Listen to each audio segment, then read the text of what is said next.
আজকের আলোচনাটা শুরু করি আসুন একটা বেশ আলোড়ন ফেলে দেওয়া ঘটনা দিয়ে। ১৯৭৪ সাল, বেলগ্রেড। শিল্পী মারিয়া আব্রামোভিচ তিনি একটা পারফরমেন্স আর্ট করেন, নাম ছিল রিদম জিরো।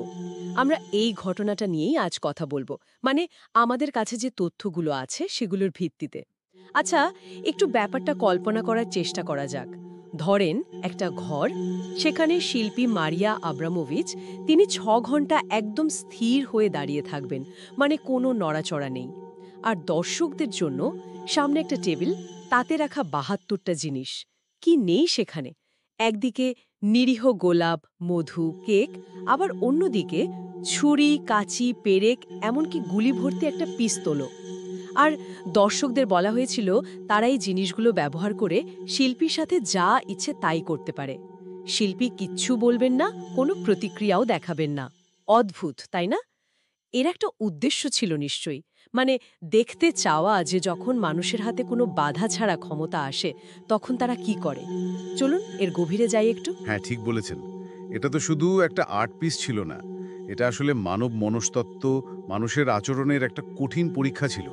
মানে প্রশ্নটা ছিল খুব সরাসরি, সীমাহীন স্বাধীনতা পেলে মানুষের ভেতরের কোন রূপটা বেরিয়ে আসে, ভালোটা না খারাপটা। কিন্তু শুরুতে তো মানে যা জানা যায়, পরিস্থিতি বেশ শান্তই ছিল। দর্শকরা নাকি বেশ সৌজন্য দেখাচ্ছিলেন। হ্যাঁ, একদম।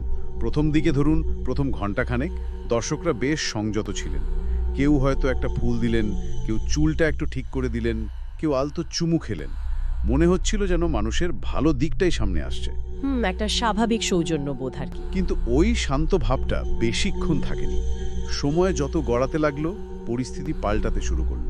আর সেই বদলটা তো বেশ মানে ভয়ের দিকেই গেল, তাই না? যা পড়ছিলাম, ছোট ছোট দুষ্টুমি থেকে শুরু হয়ে আস্তে আস্তে হিংস্র হয়ে ওঠে ব্যাপারটা। ঠিক, কেউ জামা কেটে দিল, কেউ গায়ে জল ঢাললো, তারপর ধরুন চামড়ায় আঁচড় দেওয়া, পিন ফোটানো, এসব। শিল্পী কিন্তু তখনও স্থির, নির্বিকার। এটা কি দর্শকদের আরো উস্কে দিয়েছিল, মানে কোনো প্রতিক্রিয়া না দেখে? সেটাই মনে হয়।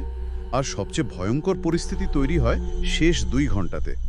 শিল্পীকে সম্পূর্ণ নগ্ন করে ফেলা হয়। ভাবা যায়? হ্যাঁ, গায়ে ছুরি দিয়ে আঁচড় দেওয়া হয়, ক্ষত তৈরি করা হয়। এমনকি একজন দর্শক তো সেই পিস্তলটা তুলে তাতে গুলি ভরে শিল্পীর দিকে তাকও করেন। বলেন কি? হ্যাঁ, যদিও অন্যরা মানে উপস্থিত অন্য দর্শকরাই তাকে শেষ মুহূর্তে থামিয়ে দেয়, কিন্তু ঘটনাটা তো ঘটেই ছিল প্রায়। মানে মানুষ কোন পর্যায়ে যেতে পারে ভাবুন একবার। উফ, এটা সত্যি ভাবায়। মানে সাধারণ মানুষ কিভাবে এমন আচরণ করতে পারে? এর কি কোনো মনস্তাত্ত্বিক ব্যাখ্যা আছে? অবশ্যই আছে। মনোবিজ্ঞানে একটা তত্ত্ব আছে, ডি ইন্ডিভিজুয়ালাইজেশন বলে, মানে ব্যক্তিত্বের বিলোপ। যখন মানুষ নিজেকে একটা ভিড়ের অংশ মনে করে, নিজের ব্যক্তিগত পরিচয়টা যখন হারিয়ে যায়, তখন সে এমন আচরণ করতে পারে যা সে একা থাকলে হয়তো করতো না। আচ্ছা। কারণ সে তখন মনে করে তার কাজের দায়দা এককভাবে তার উপর বর্তাবে না, ভিড়ের মধ্যে দায়িত্বটা ভাগ হয়ে যায়। এখানেও তাই হয়েছিল। দর্শকরা একে অপরের দেখাদেখি সাহস পাচ্ছিল, আর শিল্পীর ওই প্রতিক্রিয়াহীনতা তাদের বুঝিয়ে দিচ্ছিল যে যা খুশি করা যায়, কোনো ফলাফল নেই। একদম। কিন্তু সবচেয়ে নাটকীয় মোড়টা আসে একদম শেষে। ৬ ঘন্টা শেষ, শিল্পী নড়লেন। ওই রক্তাক্ত বিধ্বস্ত অবস্থায় দর্শকদের দিকে এগিয়ে গেলেন। তখন কি হলো? যারা এতক্ষণ অত্যাচার করছিল তারা তারা শিল্পীর চোখের দিকে তাকাতে পারল না। ভয়, লজ্জা বা অপরাধবোধ, যাই বলুন না কেন, প্রায় সবাই খুব তাড়াতাড়ি ঘর ছেড়ে পালিয়ে গেল। পালিয়ে গেল। হ্যাঁ, এই পালিয়ে যাওয়াটাই অনেক কিছু বলে দেয়। যখন পরিণতির মুখোমুখি হওয়ার সময় এলো, তখন আর সেই সাহসটা রইল না। এটা তো তাহলে আমাদের সভ্যতা, আমাদের নৈতিকতা নিয়েও একটা বড় প্রশ্ন তুলে দেয়, তাই না?